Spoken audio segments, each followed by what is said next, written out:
Welcome back to the channel. This is part 23 to What If Naruto Was on Team 10 Chapter 23. Time to shine. The final 3 days prior to heading out to the finals were just a touch-up period foremost, a time to make sure all of the tricks they had taken the month to learn were all set and ready for tournament time. It wasn't necessarily wise to go full blast so close to the event and risk injury or coming in exhausted. Most adhered to this way of thinking with the exception of a few. 1. Rock Lee, for example. Still, some competitors found it necessary to do so in order to master their more advanced techniques right down to the last day before leaving. XXX Uchiha Clan compound. Breathing heavily, Sasuke pulled his left arm out of a wooden target, not caring much for the singe marks and the splinters in his hand. Around the yard he had been training in, there were multiple targets of all sorts, human-shaped dummies, rocks, more wooded targets, all of them with similar holes punched in them presumably by Sasuke's left arm.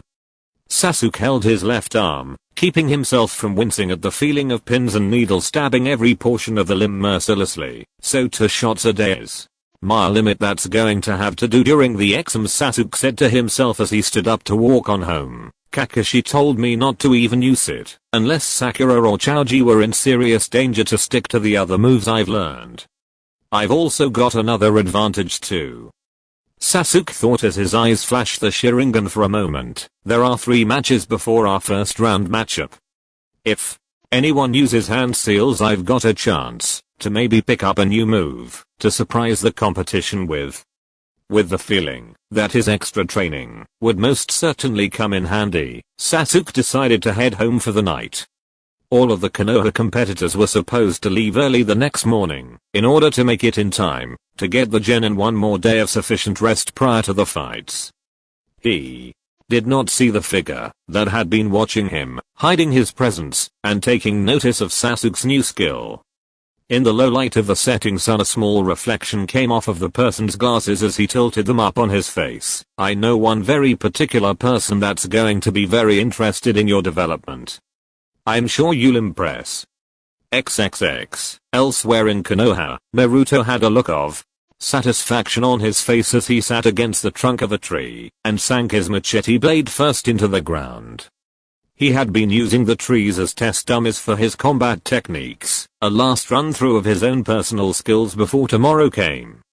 He felt he had a good little list of tricks for his opponents to get a piece of, especially the delightful little jutsu that Asuma taught him for his machete. It sure wasn't in flying swallow, but it was damnably versatile, and it covered up a gap in Naruto's repertoire, so to speak. He had to chuckle to himself in a pleased manner as he picked his weapon of choice back up off of the ground and looked at it, a grin forming widely on his face. Heh, thanks for the help, Asuma-sensei. He then dropped his grin and a small smile took its place. And you too, Ero-sensei, I guess, like it or not, perhaps using the Kyuubi's chakra wasn't a bad thing. He was still in control, and he was still himself. If it was a situation where he had to use it or die, then it was better that he had access to it than not. Getting pushed to that extent shouldn't occur that often, he thought. How many times would he face off with someone tough enough to push him like Jiraiya did, or someone able to upset him like Haku did in making him think she had killed his team? Never again if he had anything to say about it. Shikamaru and Ino were ready for certain in Naruto's opinion. They had worked hard, all of them, and his teammates had picked up their share of nasty surprises just in case. There wasn't really much more to do at this point. He was getting rather excited at the thought of it, and he still had a few days of traveling ahead of him before he could even think about fight time. He had too much pent-up energy to just sit still and do nothing. He just had to get up and run, even if it was just on the way home. There wasn't anything to do but train though. Shikamaru and Ino were at a party with Choji, thrown by their clans to celebrate the fact that they were in the finals, something that apparently was going on with all of the clans in Konoha that had representatives in the finals. It was a strictly Ino Shikacho affair, but that was alright with Naruto. Their families were proud, and he wasn't really family, so how would he be invited? Even if he had been, it would have been because they probably pitied him, and he certainly didn't want that.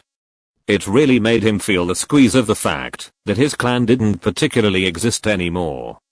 The reality was certainly something that sucked. He could only imagine how Sasuke felt about his own clan, because he actually knew them before their deaths. He'd have to wait for the commencement festival that was apparently going to happen the night before and after the tournament if he wanted to spend some time with his team. For now he'd just chill out by himself at home and get ready for the road in the morning. Asuma was probably with Kurenoi again, and the young blonde knew enough to recognize that it was certainly not his place to step in there. Damn, even 2 months of hanging out with Jiraiya managed to stick something other than ways to fight in his brain. And as he arrived at his apartment he found the man that he had just been thinking about standing outside of his apartment. What, you didn't feel like breaking in and waiting for me this time? Naruto asked dryly. You're telling me that you didn't booby trap the doors and windows after the last time? Jiraiya replied much in the same manner with a small smile on his face. Naruto just stared at him before moving past and unlocking his door. You could take it. The only one that's trapped with explosives is the front door. Opening said front door, Naruto walked inside and gestured inwards to Jiraiya who still stood patiently outside. Are you coming in or not? Just waiting for the invitation, Gaki. Jiraiya said as he walked inside. I think I've taken enough liberties with you recently. It'd be kind of messed up to break into your house after what I had to do the last time we spoke. He then let out a hard exhale and a cough as Naruto buried a fist in his stomach. Okay, good hit. Jiraiya wheezed out as Naruto pulled his fist away. There, I feel better about it now, Naruto said, flexing his fist out after punching Jiraiya. Damn, that old pervert was sturdy. That was like punching a life-sized brick of semi-hardened clay. Maybe if I get pissed later I can hit you again. It's a one-day offer, Jiraiya said with a deadpan stare before Naruto hit him again in the stomach. Brat. Another punch. Duh. And the offer is off of the table. Kami, it's like getting hit with a sledgehammer. A smug grin came over Naruto's face at that comparison. I got banned from trying to use the taijutsu posts at the academy for practice because I finally broke one of them. Then Iruka yelled at him and chased him around the school for 2 hours. Luckily he didn't have to pay for it. After rubbing his stomach a few more times, Jiraiya gave a laugh. Don't get cocky, brat. You're not the strongest person that's ever hit me. Not even close. You're just good for your age. You could beat me like that all day and I'd be fine. He abruptly held up his hands defensively when he saw Naruto lift his fist again. Damn it, don't do it. I come in peace. Seeing Jiraiya again made Naruto remember that, while he might have had a pretty miserable experience with the man, he did seem legitimately remorseful for whatever action he did to coax the Kyuubi's chakra out of him. And he did have a great time working with Jiraiya until then. He had definitely been picking things up from the man, and the entire ride had admittedly been a blast right up until the final day. Damn, I'm a total pushover, Naruto thought to himself with a sigh. He didn't want to hate Jiraiya. He had gotten tired of hate a long time ago. When he was younger he wanted to hate the villagers that treated him like he didn't matter. He wanted to hate his position in life. Before becoming a genin, he wanted to hate how much he sucked at proving he could get himself out of the academy with his 3 failures. He used to want to hate everything, but he just got sick of it. I know you come in peace, Ero-sensei, Naruto said as he plopped down bonelessly in the first chair his body could reach. Jiraiya raised an eyebrow at Naruto's reaction and shut the door behind him so that Passersby couldn't hear Naruto gripe. Why can't I just ever be mad at the people that do things to me? That would make things so much easier. Hell, I don't even want you to bribe me or anything to get me to forgive you. Jiraiya crossed his arms over his chest and stared at Naruto curiously. Are you sure? Because I was about to teach you a... Yeah, I'm sure, Naruto said, not really leaving any room for argument. Weird. Most kids would be doing backflips at the prospect of learning a new jutsu. Actually, keep that one on hold for a bit. If I live through the exams we'll see. There, that was more like it. It better be badass. Jiraiya scoffed and turned his head away from Naruto. Everything I do is badass. He then turned serious and leaned against the front door. So do you think you're ready? At that line of questioning, Naruto frowned in deep thought. Flashback, one day ago, Team 10 training ground, Shikamaru picked at the bark that had just been freshly stripped from a tree, though not by a traditionally manual manner as one would have normally seen, especially since the tree also had some small gashes in it. Okay Naruto, I think you've got it. Naruto absently spun his machete around on the chain at the end of it with a huge grin on his face. Yeah, I know, I'm awesome. Not bad, huh? He then found that he had to stop spinning the weapon around for safety as Ino threw herself over his back, wrapping her arms around his neck. Ino, I'm swinging a machete. I'm so proud of my Goldie-kun. Ino said brightly, rubbing her cheek against Naruto's whisker mark 1, eliciting a growl from her embarrassed genin teammate. Such a quick study. A smirk came upon Shikamaru's face as Naruto looked over at him with pleading eyes. To get Ino off of him somehow, well, having 50 to 100 clones working with the jutsu and giving the results back to you kind of does that for you. It made him wish he knew how to use Kage Bunshin like Naruto did. Hell, it had Kage in the name of the jutsu to boot. Oh well, Naruto had to have his own special moves too, and if Shikamaru could make clones like Naruto then they would probably be just as lazy as he was, and the fact that you have a new trick opens up a few doors for us come fight time. It should make things easier, at least I hope so. Ino stopped rubbing her cheek against Naruto's to give Shikamaru a deadpan stare. Nothing we ever do is easy, and I'm starting to think it's because you keep wishing out loud that things will be easy. You're jinxing us, Shikamaru.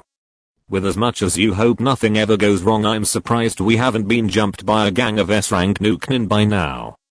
Ino then went deathly silent, before palming her own face and dragging it downward. Damn it, I just did it, didn't I? Uzumaki-kun. Yamanaka-san. Shikamaru-kun. Everyone's attention turned towards the edge of the field, where Shihou was running towards them, before coming to a stop in front of them with her hands on her knees, breathing heavily. All of Team 10 had the same thought, seeing as how it was a weekday and Shihou had to work. Did she just run all the way here from the Konoha Archive Library at the top of the Hokage Monument? It was quite obvious that she hadn't that. She was somewhat out of shape due to not being an active duty genin, so they gave her the time to catch her breath before asking her why she was here. Shihou-chan. Naruto asked, all of Team 10 fighting the urge to facepalm, when Shihou sank to her knees and rolled over to her back to lay down for a minute. What are you doing here? Don't you have to work today? Yes. Shihou said, still breathing rather heavily and laying on her back, but I have information. She said, abruptly sitting up and adjusting the glasses on her face in an attempt to look as presentable as possible. This Gaara person that you said can control sand, his technique seems identical to reports from files on past encounters that Konoha forces had in the past during the Second Shinobi World War. I was taking some time to go through some of the records that I had access to. Ino took the break as an opportunity to sit down on the ground and listen up. Okay, so do ours. Me and Shikamaru's clan techniques are old too. He controls sand. Who? She finished, making feigning fear gestures at the idea of sand. Sand that he uses to crush things and suffocate people. Naruto said matter-of-factly, getting Ino to stop mocking sand in a hurry. That's pretty important to remember, Ino-chan. Shikamaru knew that Naruto had apprehensive thoughts about the Suna Genin Gaara, and he trusted Naruto's judgment on dangerous enemies. There was always the possibility that they would somehow face off down the line, so knowledge would be power in this instance. So if his sand control's been seen by others, then there's a way to beat it, right? Shihou perked up once she heard Shikamaru speaking to her, and blushed nervously as she responded, well, there's something about the sand that you need to know first of all, before you start looking for ways to beat it. Her nervousness dropped, and she looked over to Naruto with a frown, though it was only for a split second. Well, the man recorded in this book as Having control of Send was a Jinchuriki gifted with the natural ability to do such. She finished quietly. Naruto's jaw dropped at the thought of Gaara being a Jinchuriki, since that was clearly what Shihou had been implying. On the other hand, Shikamaru and Ino didn't have the faintest idea of what a Jinchuriki was, nor were they looking at Naruto's face, otherwise they would have known flat out that it was a big deal. So, Ino finally said, after waiting for a minute to let Shihou continue, "What's a Jinchuriki and why is it worth bringing up?" "I mean, you ran all the way here and nearly killed yourself." Shihou let out a sigh, inwardly proud of the look on Naruto's face. Uzumaki-kun knows what a Jinchuriki is without someone telling him. He must really be taking that learning thing to heart. Of course, she also didn't know that Naruto was aware of his own status as a Jinchuriki, but that was something else altogether. Jinchuriki, power of human sacrifice. Humans with the powerful Biju monsters sealed inside of them. You do know what those are, don't you? Ino just gave her a blank stare before blinking her blue eyes. Refresh my memory.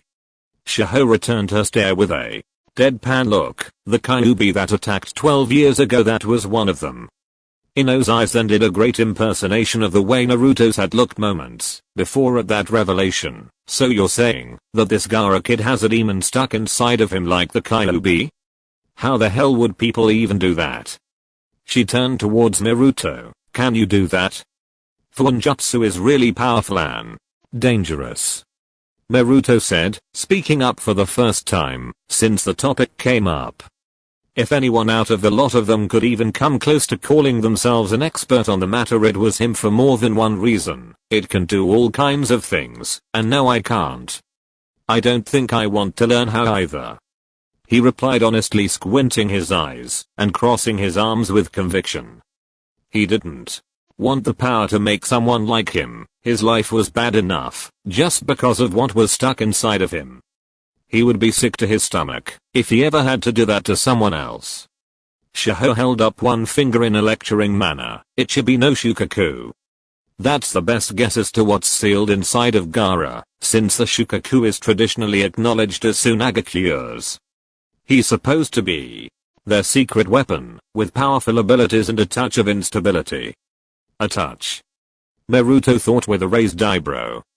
Clearly either the Jinchuriki and the records had enough wits about him to fake being sane in front of the man that had logged it in, or Gaara was just plain homicidal for the sake of being homicidal. Then how do we fight him? He's supposed to have all of that power. What's he doing in the exams? Shikamaru asked rhetorically, not really expecting an answer. However, he received one from his teammate.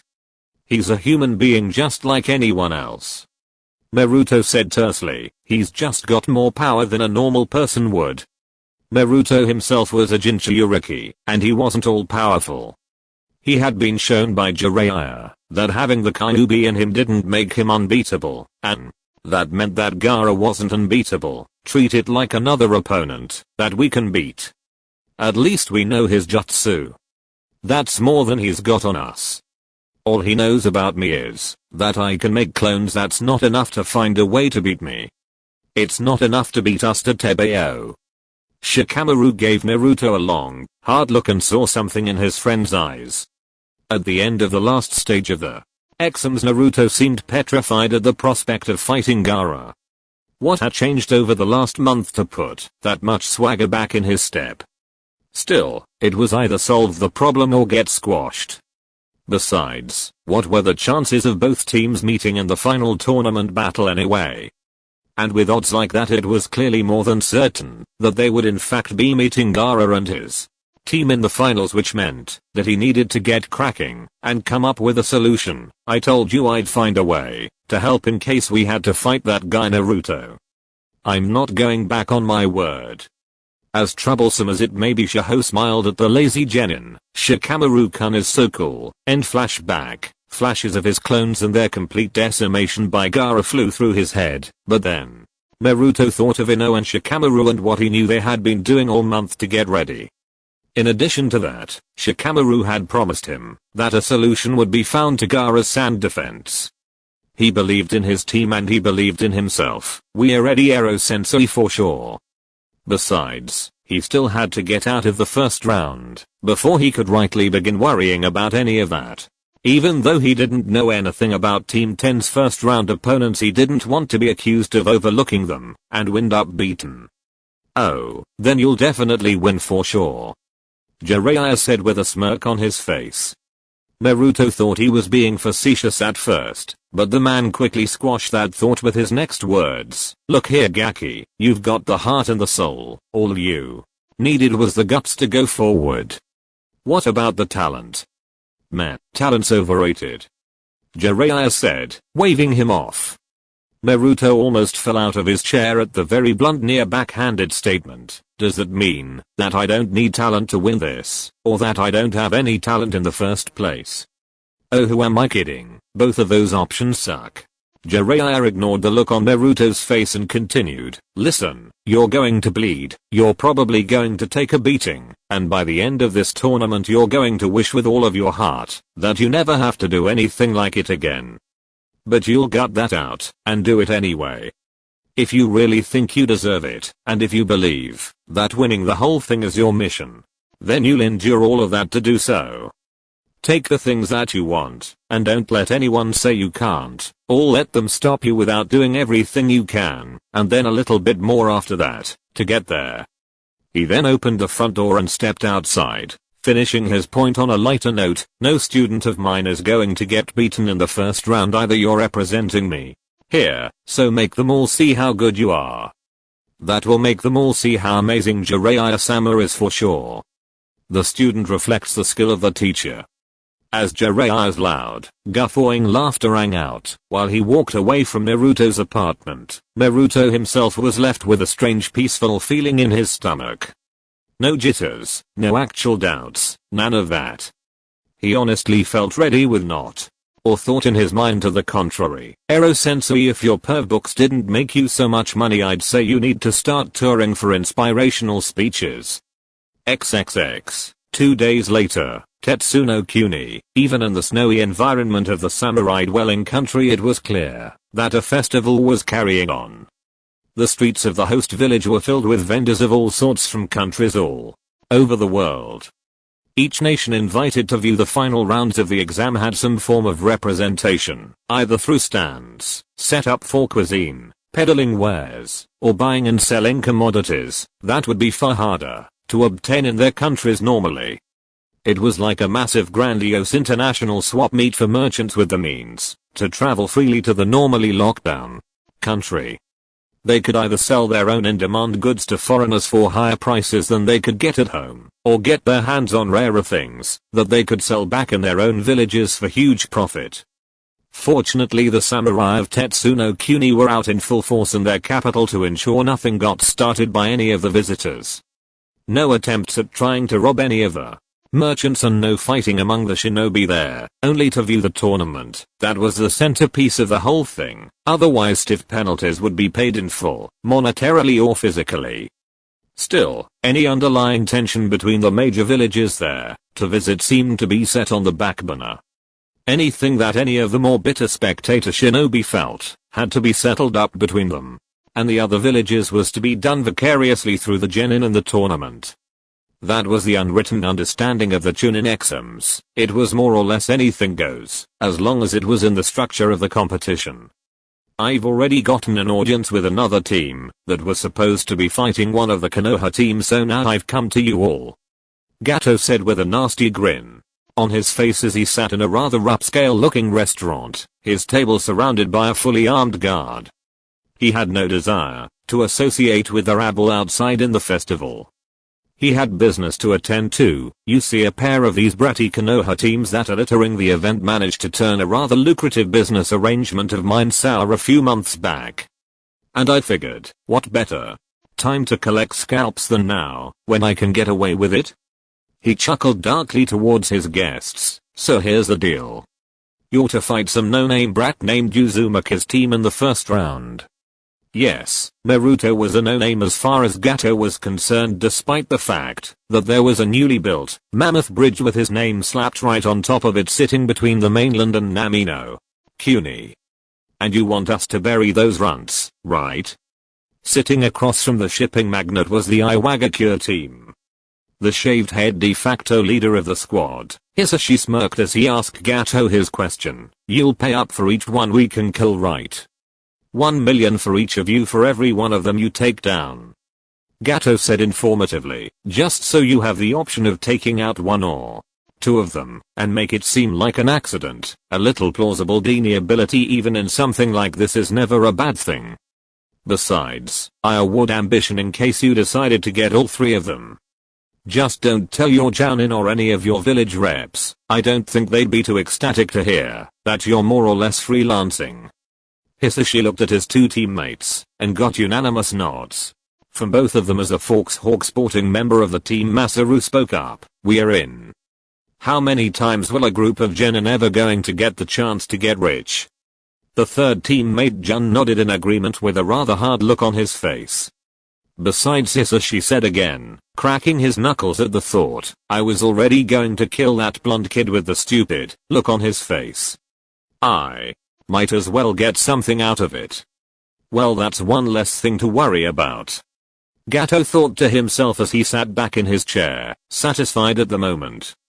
He might not be able to get a shot at the Konoha Jounin that had ruined things for him. Kakashi and Asuma already had significant bounties on their heads, and adding more money to it at this point wouldn't inspire anyone else to go out of their way to hunt them, but the kids were still more than weak enough to pick off, and these Exums were the perfect opportunity for it.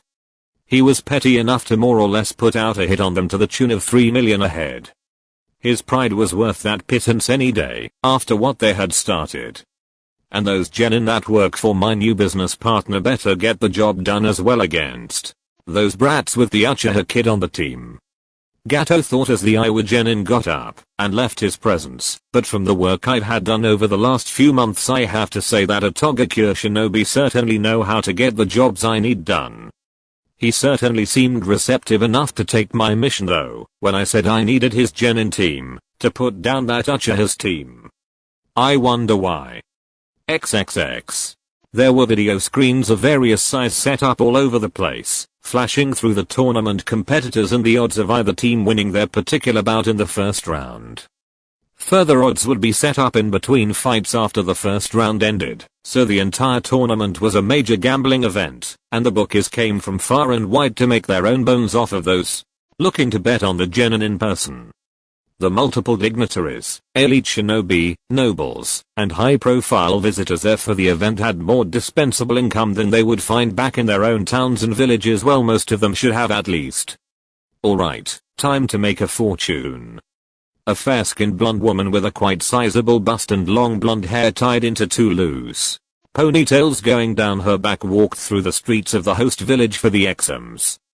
She had on pink lipstick, a grey sleeveless kimono-looking blouse with a dark blue obi keeping it tied closed quite low to show her cleavage, dark blue pants, black open-toed heeled sandals, a necklace with a beautiful green jewel on it, and an open green robe with the kanji for gamble on the back. The Uchiha advancing is a sure thing, so I'll put a safety bid on him. I'll put a good amount up on all of the Konoha teams to make it out of round 1, and for the kicker the Suna team to walk off with the whole thing. She seemed rather excited at the thought of the bets she planned on making. Following behind her was a woman with shoulder-length black hair and dark eyes. She wore a long black kimono with a white obi and sandals similar to blonde lady, and had a worried look on her face as a small pig wearing a pearl collar and a red jacket trailed along with her. Tsunade-sama, what could you possibly be gambling with? Didn't we have to run from Chano Kuni because you got us into debt again? I paid that off in the end, Shizune. Tsunade said, waving off the dark-haired woman's concerns, and we are about to make back what we lost before right here during this tournament. It's a sure thing. Who could possibly judge odds in a competition of shinobi better than someone like me? She said in a boasting manner. Shizune simply followed behind with a deadpan look on her face. Maybe someone that has enough luck to back up their amazing judging skills for one. She let out a sigh and looked down at the pig walking with her. We are going to be on the run again for debt after this, aren't we, Tunton? An oink in the affirmative was the response from the small animal. Why does she like doing something that she's so bad at? She was so absorbed with fretting over her master's splurging of their already rather questionable funds she managed to bump into a smaller figure that had been walking her way. "Oh damn it, Shikamaru, this still doesn't count as you being right." "Oh, I'm so sorry," Shizune said as she looked down and saw a young blonde child sitting on the ground with a fallen massive stuffed toad and a multitude of other stuffed animals on the paved street. As she looked at him, she noticed his headband and blinked at it being a Konoha leaf plate. XXX. Moments earlier. With Team 10, Shikamaru shook his head as he and Ino followed along behind Naruto. They weren't rightly sure where they were headed in the festival as they had gotten separated from Asuma earlier for what he called bonding with his comrades. Said comrade that came to fetch him for said bonding was Kurenai though, so none of them were holding their breath on seeing Asuma again for at least several hours, leaving them to their own devices. Said devices involved Naruto dragging them to every winnable game that there was, or at least it seemed that way. He would either lose and curse repeatedly before trying again until he won, or he would win and move along to the next one. Needless to say, by this point he was toting around a lot of prizes, stuffed toys, candy and other treats, porcelain masks like the kind and beware, straw hats, and other things. "Do you think you won enough stuff, Naruto?" Shikamaru said, amused as Naruto tried to navigate his way down the street, his vision hampered by the mountainous multitude of his spoils of war. Both he and Ino were wearing their weather-blocking cloaks, while Naruto was back wearing his winter clothes, his normal sleeveless orange windbreaker with a padded long-sleeved blue shirt to cover his arms as well as a pair of thick orange pants. "You weren't saying that when you wound up getting some of the stuff that I won," Naruto said, turning his head for a moment to glare at Shikamaru. "You were too lazy to win that thing that you said you wanted, so I had to do it for you." "How are they, by the way?"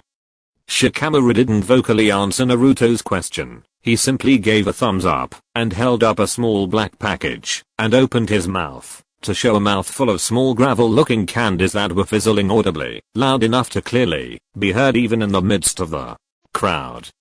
"That's what I thought," Naruto said, satisfied with Shikamaru's lack of a response, or maybe he just felt like letting his candy answer for him.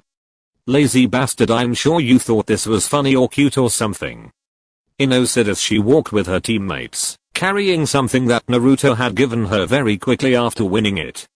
He had won her a pig-shaped wallet and had immediately handed it over to her with a huge grin on his face. And she had been wondering why he had been trying so hard to guess one winner right on that weird rat race game. Now she knew. Naruto shrugged as he went back to his job of trying to navigate through the throng with only the use of his repeated chakra pulses. Who needed eyes? Not him. Funny? No. I did think it was cute though, Inobuta-chan. He replied cheekily. Ino just started staring a hole in the back of Naruto's head at the nickname that had been given. "Just so we're clear, I will stab you, you know that right? I have no problems with that. Especially since I know you'll heal by tomorrow." She then decided to bring something else up. "Why don't you just seal all of that stuff in a scroll or something?" "I left all of my scrolls in the room with our stuff," Naruto explained. "It's not like I came out here expecting to win so much useless crap." He then noticed quite a few kids running around, laughing and actually taking notice of how many toys he had with him. What the hell? He had to get rid of most of that stuff anyway. And with that thought in mind, he started handing out some of his winnings to the kids that he passed. "Guess I'll share my good fortune," he said jokingly as he did so. While Ino and Shikamaru figured it to just be a good gesture from a good-natured guy, it was kind of something else too. Something similar had happened for him back during a Chunin exam festival that had been held in Konoha years ago. A person had been giving out prizes that he had won, probably to impress a girlfriend or something, and had actually given something to a little Naruto, his rogue wallet Gamma-chan. Even when the man had actually spotted Naruto, he had not taken the smile off of his face, nor had he retracted his gift, much like how a lot of other adults would have. "Here you go, kid. Have a good time and cheer up, would you? You'd probably feel a lot better if you smiled instead of frowning so much." The man had been a Konoha shinobi, and while Naruto didn't remember seeing him again after that, he took that advice to heart and kept the wallet, even now. That man was part of the reason he wanted to be a ninja in the first place. Maybe he could be some kid's random hero one day. Which was also the reason he was handing out prizes. Maybe he'd wind up giving a gift to some random down on his luck kid, much like he himself had been. If he did, then the child would definitely appreciate the gesture. He most certainly did. After giving away a dozen toys to the rather energetic kids, getting more than his share of approving looks from the people around them, Team 10 continued on their way. That was a really nice thing you did, Naruto. Shikamaru said. He wished he could say he would have done the same, but that would have involved winning the toys in the first place, and the effort of doing that, and then fairly dispersing presents, too much work for him. It's not a big deal, Naruto said bashfully as he continued forward down the street. I don't need all of this stuff anyway. What would I possibly do with all of it? I do want to keep the gigantic frog though. That's my trophy. Ino smiled at the amicable atmosphere they were in. It was very calming, especially considering that they would be fighting tooth and nail in death matches the next day. I think that's a Toad Goldie-kun. Really? Well, maybe he'd been hit in the head one too many times to notice the difference when he had been fighting with Jiraiya's summons. There's a difference? Naruto said questioningly as he looked back at Ino. While doing so, he bumped into someone in front of him and fell backwards onto the ground, spilling his festival prizes all over the street. I told you, that was too much stuff, Shikamaru commented before emptying more of his pack of candy into his mouth. There was nothing wrong with overachieving, and the sooner Shikamaru realized that, the better. Oh damn it, Shikamaru, this still doesn't count as you being right, Naruto said from his place on the ground. Oh, I'm so sorry. Naruto looked up at a pretty dark-haired lady that had an apologetic look on her face and a pet pig nearby. Okay, he could roll with that. It wasn't the weirdest thing he had seen by a long shot. It's alright, Naruto said, not really bothered at all from his place on the ground as he adjusted his goggles on his forehead. Hey, do you want a stuffed animal or something? Take your pick. He then added something as an afterthought with a stern look. Not the giant frog though, that one's mine. Giant Toad Goldie-kun. Fine, Toad Inobuta-chan, Naruto said as a correction before a snowball hit him in the back of the head. You know I'm going to get you for that, right? He did not see Ino stick her tongue out at him and pull down her eyelid as a rebuttal. As Naruto picked himself up off of the ground and shook the remnants of the snowball out of his hair, the lady he had bumped into was busy collecting up his fallen stuff. I'm sorry again, I was just preoccupied with something else. My name is Shizune and this is Tantan, she said, referencing the small pig that oinked happily at being introduced. Nice to meet you, lady, Naruto said as he picked up the rest of his things and took what Shizune had collected from the ground back into his possession. I'm Uzumaki Naruto, and these are my teammates Shikamaru and Ino. Both teammates waved at Shizune, and we are going to win the whole damn tournament tomorrow and get promoted. You can do it, a mustached street vendor on the side of the road yelled encouragingly with a strange accent. Thanks, random guy, Naruto shouted back with a grin on his face. It looked like he had an underground fan base in Tetsunokuni. He wondered if anyone would make a sign and hold it up during the competition to get his attention. That would be cool. So you're the long shot team. Team 10 and Shizune's attention found its way directed towards a rather well-endowed blonde woman walking towards them with her hands on her hips. I was talking to myself for about 3 minutes before I realized you weren't behind me, Shizune. And here I find you here held up by one of the fighting Konoha teams. The long shots to boot. Shizune had the humility to look sheepish at being left behind by her master, Tsunade Samuro. Well, I bumped into this young man and knocked him and his things down. I just stopped for a second to help him. Tsunade, huh? Naruto thought to himself, finding her name really familiar. Why do I think I'm supposed to know that name? I don't think she's dangerous, or at least I don't think she's dangerous to me. Ino decided to attempt to placate the rather confident and powerful looking woman. She looked like a kunoichi. She was just helping us out for a bit. But what did you mean when you called us the long shot team? Tsunade raised an eyebrow at Ino and decided to answer her. Well, even though you were apparently highly touted after your graduation from the academy and you're a Yamanaka, your teammate wasn't so highly looked upon. But he's an error, and that's just the way they are even when they're outstanding. Every one of them I've met anyway. Her eyes then drifted to Naruto. But then there's the talk about your third teammate. Naruto perked up as he anticipated Tsunade to begin talking about him. She knew about him. What did she know? Apparently it was what everyone else knew that shaped their thoughts about him at first. There was some great news. They say he failed his graduation exam 3 times before passing in some cop-out fashion later. Tsunade started in a very blunt manner before continuing. With 6 months under his belt, it has to be luck that he managed to get this far, even with that nasty business in Nami no Kuni that people talked about. But there's no luck here, and unfortunately for you and your Nara teammate, sweetie, I don't really see you making it further than advancing out of the first round. You two would be so beaten up by the end of it that even if you won, there'd be no way you could win in the next round. She sounded rather confident in that pick.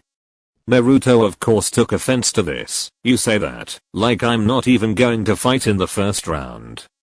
Tsunade turned her brown eyes to Naruto and gave him a once-over glance. I'm not saying you won't fight, I'm just saying that it probably won't matter too much in the end.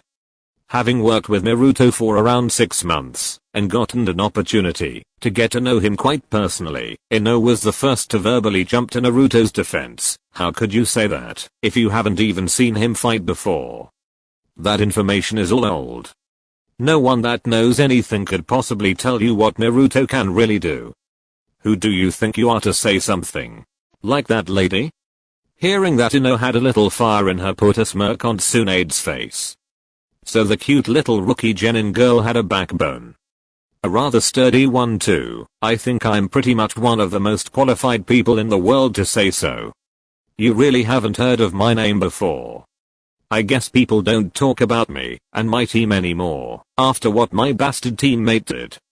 Putting Tsunade's name together with some of the things she learned in the academy, mostly the fact that Tsunade was the measuring stick by which every kunoichi in the world was compared to, got Ino's blue eyes to widen once she realized who they were talking to. Why, you're Shikamaru shook his head and inadvertently cut Ino off. I don't really care one way or the other about who you are, but you aren't going to just talk down to our friend like that and expect us to just sit here and smile about it. It's okay, guys, Naruto said, putting on a brave face by grinning as he set his things down on the ground once more. She's just the kind of person that wants me to give up. I've dealt with things like this before my whole life, remember? Even you guys said stuff like that to me before all the time.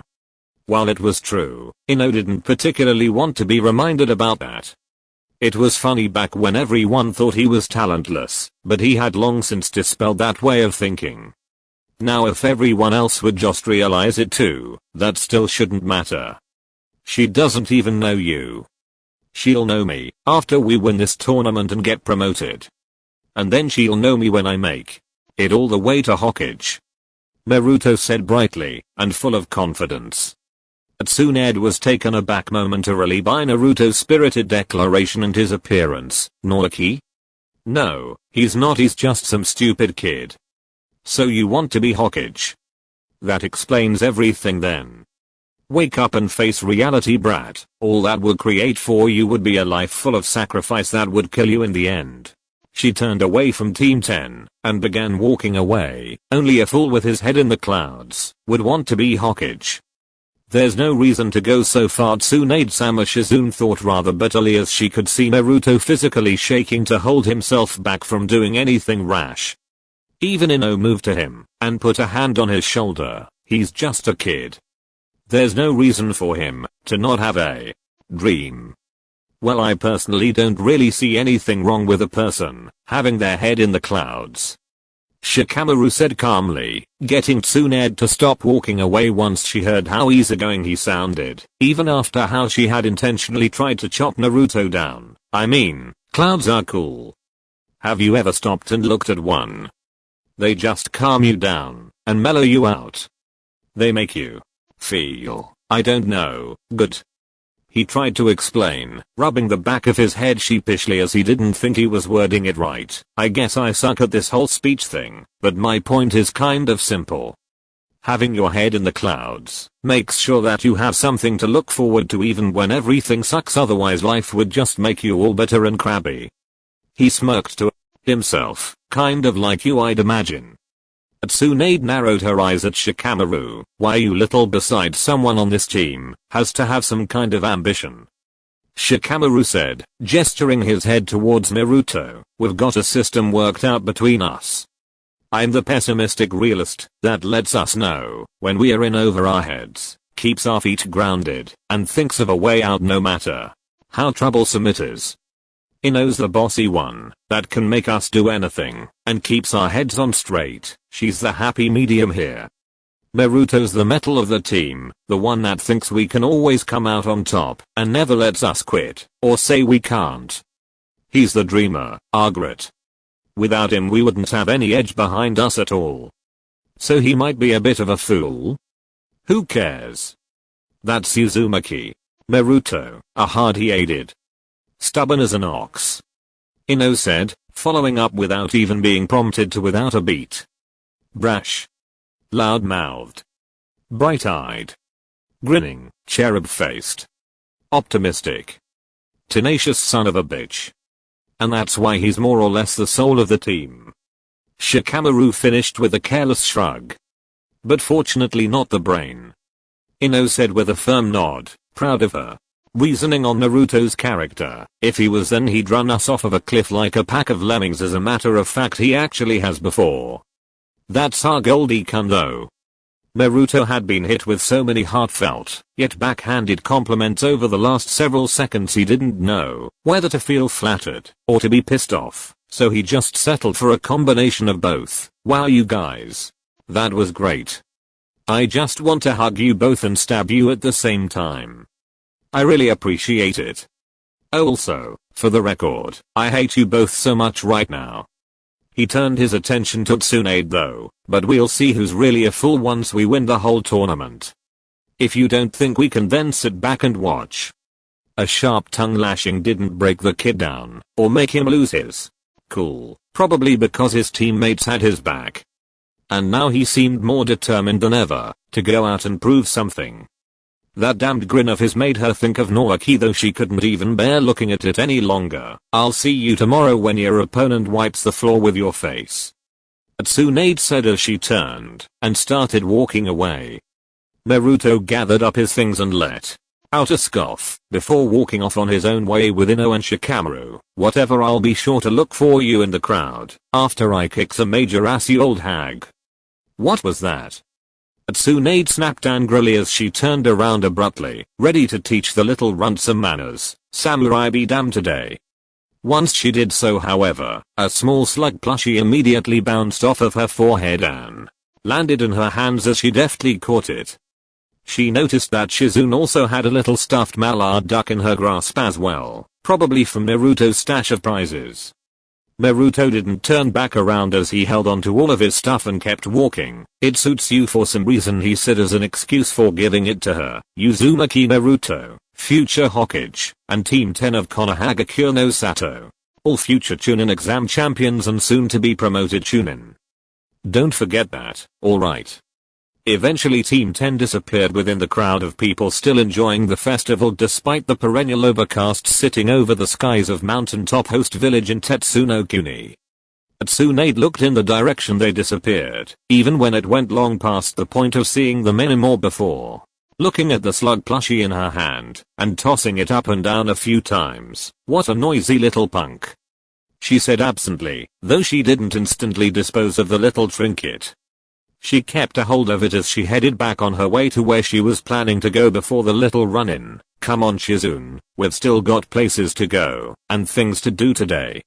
Right away Tsunade-sama. Shizune said, taking a few steps, before sparing one more glance behind her. What a strange boy, she commented, moving to catch up to Tsunade as Tunton let out an agreeing oink. XXX. The next day, Chunin Exum's final round location. The next day the Jounin sensei of all of the competing genin led their teams to the predetermined locale for the tournament. It was a rather mammoth building with enough seating to hold 20,000 people maximum and a very high ceiling.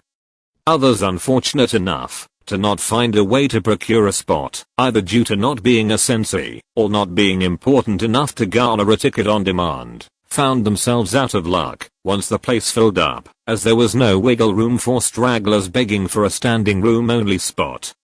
Needless to say, scalpers that had been able to get tickets made a killing off of the negligent average citizens that wished to see the show in person.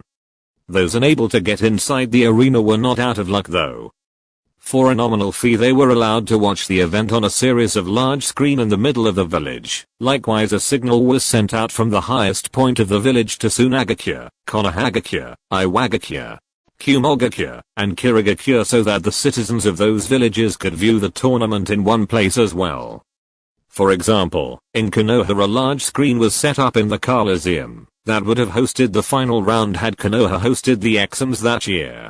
It was similar to that in the other villages as well. Tickets were sold due to it being a live event and a copy of the event was meant to be made for posterity, to be kept in the Konoha archive library.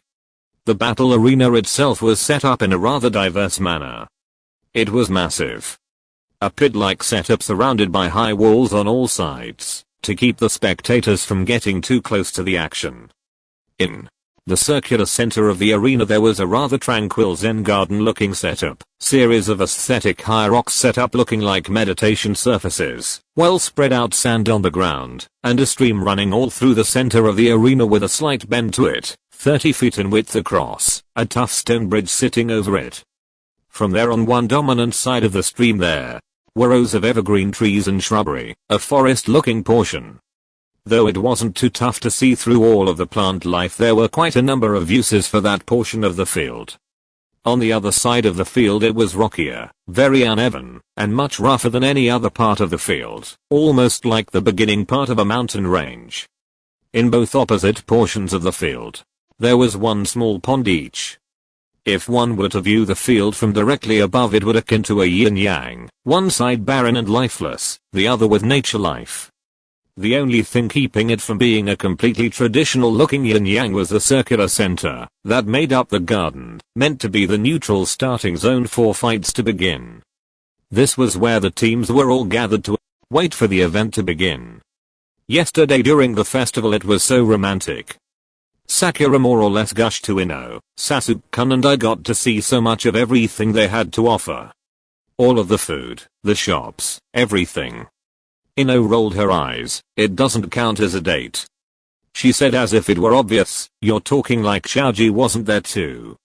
Sakura stopped her wonderful thoughts of yesterday with Sasuke once she realized that Shaoji had in fact been there as well. As a matter of fact every place they went had been a place that Shaoji had wanted to go to.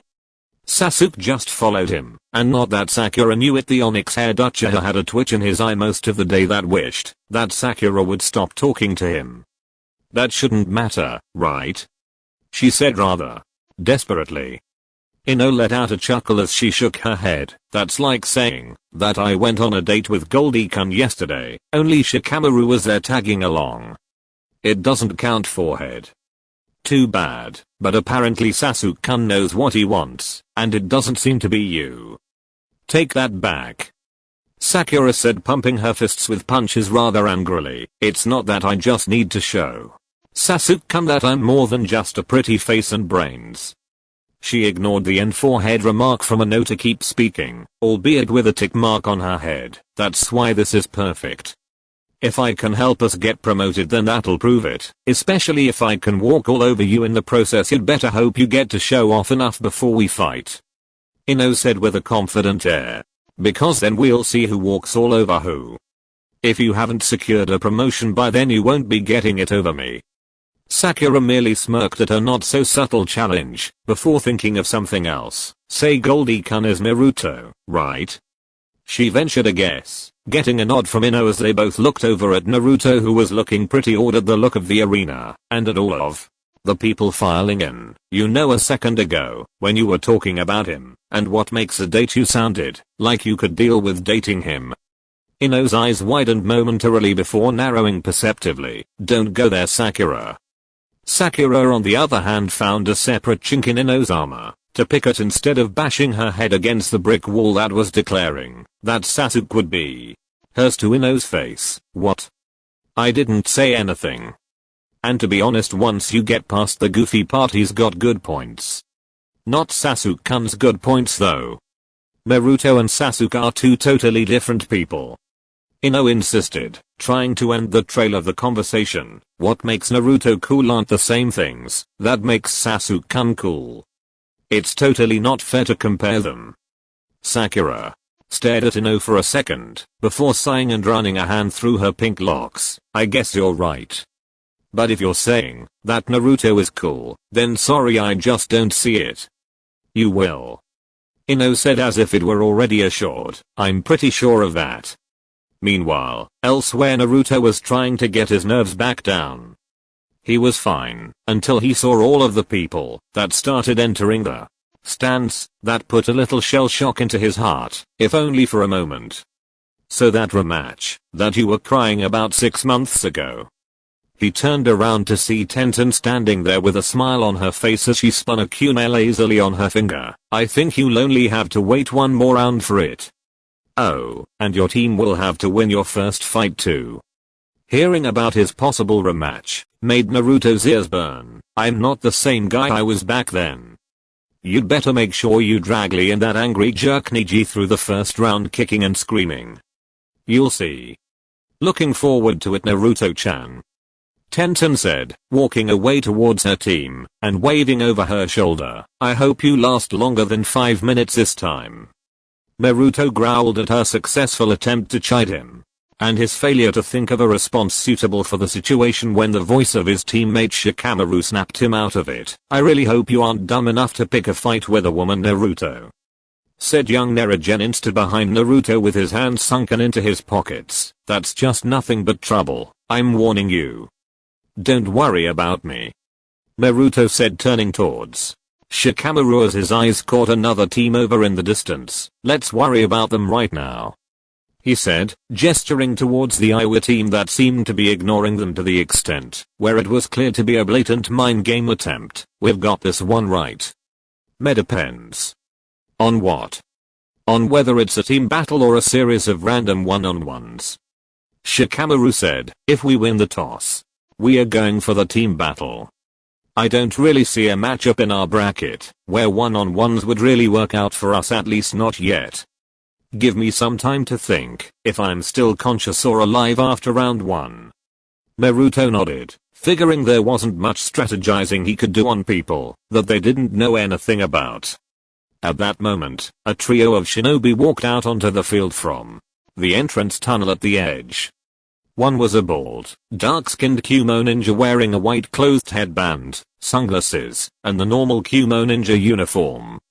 Another was a male Konoha shinobi with brown hair that reached his neck and a senbon in his mouth like a toothpick, wearing the headband in a bandana style on the top of his head in the normal Konoha shinobi outfit.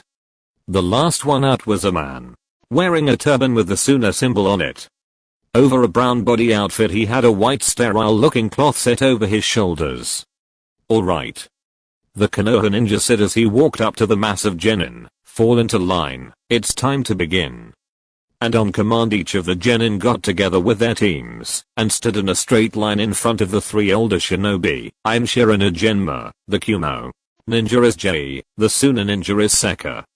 Jei and myself will be your proctors and referees for matches. Seka is a proctor and a fight doctor.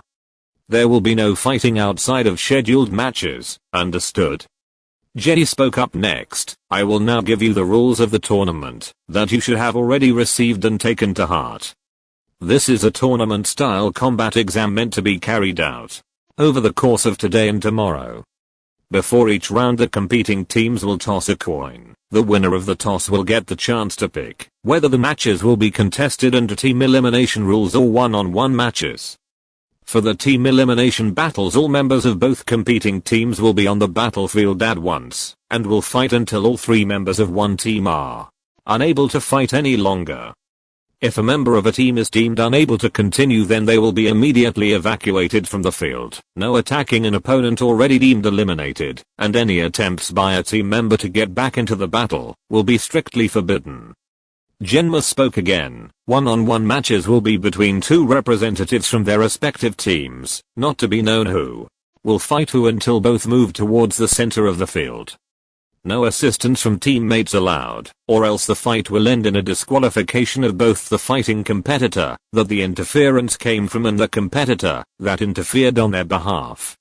Again, these series will continue until all 3 members of one team are defeated. After one person wins a fight, then and only then can they choose to switch out with a partner or remain in to continue fighting. You have 2 minutes to select which during a conference session between teams. There are no sanctioned pauses or any substitutions whatsoever allowed mid-match. Seka cleared his throat and addressed the genin. You will obey our commands. If a proctor moves to call a competitor out of the bout, then that's that. Our word is final. We retain the right to stop any fight that we find it necessary to do so, to keep the safety of the competitors intact. He looked around at all of the teams and nodded, having said what he needed to say. Good luck to all of you, and make your villages proud with your performances. This is your show. Genma said as his voice seemingly projected all over the arena. Look at these people. Everything that's happened here is centered around you. You're the ones that everyone came to see today. So make these people proud. Show them that you were given this platform for a reason. As he said that, the filled stands broke into applause and cheering. Jay smiled at some of the more bashful genin, not knowing how to receive the attention, before his face turned businesslike once more. Now, we will show you the tournament setup in case you've forgotten. XXX Day 1 Bracket 1 Match 1, Rockley, Hyuga G, Tenten vs Samu, Karu, Omoi Match 2, Nera Shikamaru, Uzumaki Naruto, Yamana Karino vs Hisashi, Miseru, Jun Match 7, winner of Match 1 vs winner of Match 2, winner heads to semifinals. Bracket 2 Match 3, FUU, Haoki, Dorobao vs Aburame Shino, Inozuka Kiba. Hyuga Hinata Match 4. Uchiha Sasuke, Akimichi Chouji, Iruno Sakura vs Kinuta Dosu, Abumi Zaku, Itsuchikin Match 8, winner of Match 3 vs winner of Match 4, winner heads to semifinals. Bracket 3 Match 5, Sabaku no Gara, Temari, Kankuro vs Saburo, Mubi, Kagari Match 6, Yakashika Buto, Chiruji Mizumi, Akadao Yoroi vs Hojo Erita, Abata Momoko, Jakidojin Match 9. Winner of Match 5 vs winner of Match 6, winner advances directly to final round. Day 2 semifinals Match 10, winner of Match 7 vs winner of Match 8, winner of Bracket 1 vs winner of Bracket 2. Winner heads to final round. Asterisk THE winner of Match 9 will advance to the final round. Winner of Bracket 3 will receive a buyout of the semifinals directly to the final round. Asterisk Finals Match 11. Winner of Match 10 vs winner of Match 9 XXX damn it. Shikamaru said to himself under his breath, we've really got the block from hell in this stupid thing. Even if we get to the finals, whoever we have to fight then is going to be way fresher than we are. We'll already have to fight once that day and they'll have all of the rest of today and tomorrow until the last fight to rest up. Life ain't fair, kid. Jay said as he managed to hear Shikamaru's low, griping, it's how you deal with it that matters today. Now will everyone other than the team scheduled for the first fight exit the tunnel to the observation balcony. We need Rockley, Hyuga G, and Tenten of Konoha to come forward to face Samu, Karu, and Omoi of Kumo. An almost unnoticeable twitch came to Niji's eye and a slight tightening of his fists as he and his team did as instructed, along with Team Samu. Genma held up a coin to show both teams that it was fair and that he would be flipping it. Team Samu choose, heads or tails? Heads. Omoi said as he popped a sucker into his mouth, but what if we lose this coin toss? Then we'll lose the tournament. Stuff like this carries over, you know. Shut up, Omoi, Karu said, holding her hand over her face in exasperation. Now, really isn't the time for your overanalyzing bullshit, okay? Just be ready to fight. Gemma shrugged and flipped the coin high into the air as everyone on the field watched it. After a moment it landed flat on the sandy ground in the Zen garden, and he moved in to observe it. Tails. He ignored Omoi's cry of damn it, and looked to Team Gay. Okay you guys, which one do you want? Lee, Niji, and Tenzin looked at each other before Niji spoke up. Proctor, we'll take the series of one-on-one matches for the first round. Jelly nodded and turned to Team Samu. You heard him. Both teams move away and pick your first threat. The rest of you are to stay up in the balcony until the fight is over, at which time you will then be allowed to speak with your teammate on the field. If he or she wins their battle. Understanding the rules, Samu nodded as she and her team went off to select who would be fighting first against one of Team Gay. Cool. She said simply and evenly. Not for long, I would imagine. Niji replied, intentionally loud enough for her and everyone to hear. Though none of Team Samu turned back around, or even said anything to show they cared. Keru did start grinding her teeth at the pretty boy Hyuga kid with a chip on his shoulder at that point though. They didn't know that he was more or less doing the same at the moment.